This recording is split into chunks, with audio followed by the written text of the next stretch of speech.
Alors, bonjour à toutes et à tous, et à toutes les autres personnes qui regardent cette vidéo. Aujourd'hui est un jour sombre pour les fans de super-héros. Vous le savez, d'ici 2 semaines, sort le film Madame Web. Tu t'en souviens. Arrête de faire comme si tu t'en souviens. Madame Web. Parlons-en un petit peu, si vous le voulez bien. Moi, ça ne me dérange pas, mais parlons-en un petit peu parce que Variety a fait un article, justement, à la suite de ce qui pourrait s'apparenter donc à une sorte de petit récapitulatif de tout ce que Sony est en train de préparer, et j'ai lu 2 mots qui ne m'ont pas fait plaisir. El muerto. Est-ce que toi, ça te fait plaisir? Peut-être que oui, peut-être que non. Moi, non. Mais lisons, si vous le voulez bien, une partie de l'article parce qu'il est quand même pas mal long, hein. Alors que les univers cinématographiques, je ne sais même plus parler, cinématographiques trébuchent, Sony se lance dans des histoires de super-héros autonomes avec Madame Web et Kraven, le chasseur. Alors, tu vas me dire, comment ça? De quoi est-ce que tu me parles? Histoire autonome, mais ça fait partie du même univers. Je vais essayer de t'expliquer. En gros, ça a été confirmé, et par ailleurs, il y a, je crois, la citation dans l'article, que le film Madame Web ne fait pas partie, en gros, de l'univers de Venom. Bien que ce soit en soi dans le même studio, etc. Ça ne fait pas partie de la même chose. En gros, pour faire très simple, c'est comme à l'époque de la Fox, qui détenait les droits des 4 Fantastiques et des X-Men, mais les deux ne se sont jamais rencontrés. Sauf que, là on est dans un univers étendu, et on sait que tout est connecté, et là on te dit non. Alors, il est vrai que normalement, attention spoiler par rapport à Madame Web, il est possible, il est même fort possible puisqu'on a eu une image dans le trailer, que nous puissions voir la toile du destin. En tout cas, cette toile qui représenterait le Spider-Verse, voire le multivers d'une certaine manière, encore une fois montré d'une manière totalement différente. Après le temps avec la TVA, après la magie avec Wanda ou encore Doctor Strange, après bon nombre d'idées, là on a à nouveau un nouveau concept pour le multivers. Mais passons, on va en parler un petit peu plus tard. En revanche, pour Kraven le chasseur, là, ça m'intrigue un petit peu plus. Donc on te fait un petit peu la description de ce qui devrait sortir cette année, tout ça. Sony Pictures en a allié 3 cette année, donc des films, en comptant donc Madame Web qui sort en février, Kraven qui sort en août, et en novembre, nous aurons droit à Venom 3. D'accord? Sachant qu'on avait déjà eu un logo pour Venom 3, etc. Bref, donc là, on t'explique un petit peu le principe de ce qui est censé sortir. Cette année, le calendrier Sony s'est aligné sur sa liste de super-héros la plus chargée à ce jour, proposant 2 histoires d'origine suivies de Venom 3. Ok. Et moi, ce qui va m'intéresser, c'est ça. Madame Web, dans les bandes dessinées, allier le multivers pour les personnages de Spider-Man. Le but de ce film, je pense, serait essentiellement de mettre en place une autoroute entre les univers.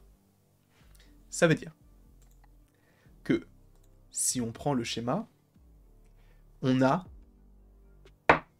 l'univers Sony. On a le MCU. Madame Web est une autoroute entre les deux.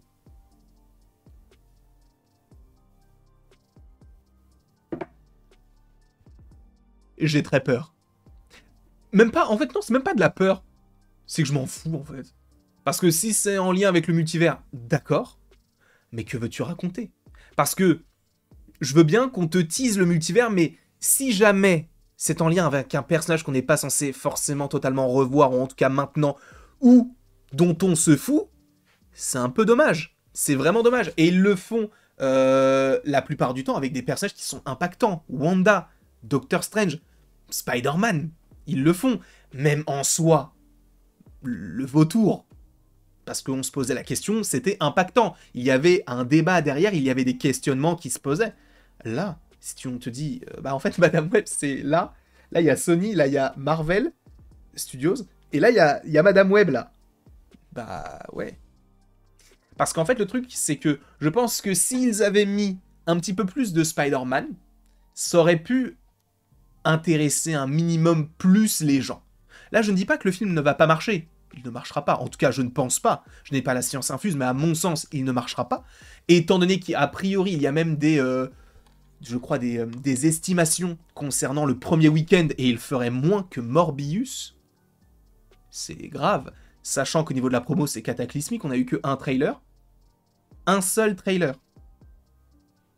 C'est... Moi, je trouve ça... Peut-être que pour vous, c'est juste... Moi, c'est pas grave, on a eu un trailer. Ouais, mais en vrai, ça en dit long. Parce que si tu n'as qu'un trailer, ça veut dire que tu ne crois pas en ton projet. Parce que si t'en as deux, tu te dis, ok, on te balance un premier truc pour te donner envie. Le deuxième, c'est la confirmation avec plus d'informations. Là, c'est juste, on te met un trailer.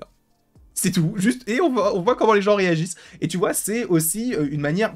Je peux pas en vouloir non plus à Sony, parce que même encore aujourd'hui, de gros studios sont encore en train de tâtonner, de savoir comment est-ce qu'il faut faire telle ou telle chose. Parce qu'en plus, il faut s'adapter à un cinéma qui ne cesse de changer par rapport à des crises sanitaires, la grève des scénaristes et des acteurs. Regardez Dune, du côté de Warner Bros. On a eu je ne sais pas combien de trailers. Et en plus, la hype, en tout cas à mon sens, pour moi, hein, ne monte pas particulièrement. Là où... Par exemple, l'année dernière, pour The Marvels, on avait eu un premier trailer, je crois, en mars, alors que le film était censé sortir en novembre. Donc 8 mois avant, pour savoir si les gens étaient hypés, et finalement, ils ne l'étaient pas. Donc ils ont essayé de changer un petit peu certaines choses, il y a plein de choses qui ont été coupées, et donc tu vois qu'ils essayent encore de trouver la bonne stratégie. Alors peut-être que pour Madame Web, ce sera payant, j'espère pour eux. Ou pas, tout dépend de la qualité du film, parce que si le film est mauvais, on va se dire, mais attends, on est en train de... On vit dans une époque où tous les films comme ça, donc de super-héros, sont mauvais. Sauf que ce n'est pas le cas. Donc il ne faut pas non plus tomber dans ce truc-là, et il est possible aussi qu'encore une fois, Madame Web soit superbe.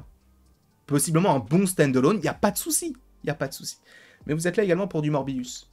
Non, pas du tout. Pour du El Muerto. Parce que oui, à la toute fin de l'article, il y a une série de phrases plutôt intéressantes. On te parle des risques financiers, puisque... Morbius a coûté moins de 100 millions de dollars et on a rapporté très peu, enfin bref. Non, c'était pas ça. Bref, on s'en fout, Morbius de toute manière est à peine rentable.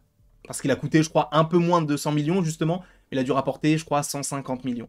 Des risques financiers mesurés permettent à Sony d'introduire de nouveaux personnages sans faire face aux répercussions potentielles d'un investissement intimidant dans un univers cinématographique. Lors de la CinemaCon de 2022, le studio a amené Bad Bunny sur scène pour annoncer El Muerto. Bad Bunny. Ce qui est fou, encore une fois, je le répète, c'est que Bad Bunny, je n'ai aucun doute sur le fait que de base, ils ont demandé à Bad Bunny, et après, ils se sont dit peut-être que lui, ça pourrait convenir. Ou alors qu'ils ont imaginé, ok, on a El Muerto, il faut Bad Bunny. À mon sens, ça a été pensé comme ça. Ce n'est pas, on va faire El Muerto, faisons des castings. Non, je pense qu'il n'y a même pas eu de casting, c'était Bad Bunny dès le début, parce qu'il a une popularité de fou. Nous, peut-être qu'on n'a pas vraiment l'impression qu'il est hyper populaire, mais vous ne vous rendez pas compte de l'ampleur du bonhomme. Donc évidemment que ça aurait pu faire vendre, sauf que, a priori, Bad Bunny ne fait plus partie du projet, et qui dit plus de Bad Bunny, pouvait dire aussi plus d'El Muerto. Non. Parce qu'a priori, il est possible que Sony travaillerait toujours sur El Muerto, mais sans avoir une grosse star pour remplacer Bad Bunny. En vrai, je suis content. Parce que j'ai hâte de voir le film. Qu'il soit bon ou pas, j'ai hâte. Mais que j'ai hâte, ça va être une folie.